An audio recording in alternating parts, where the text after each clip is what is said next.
हमरा के बेरी बेरी बोलत रहे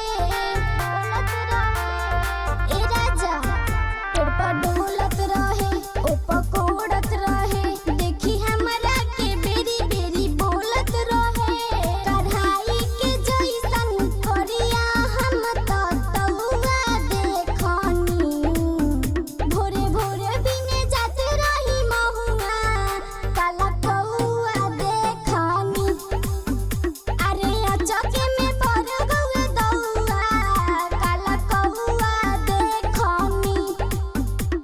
दिया रिकॉर्डिंग स्टूडियो मोहम्मदपुर।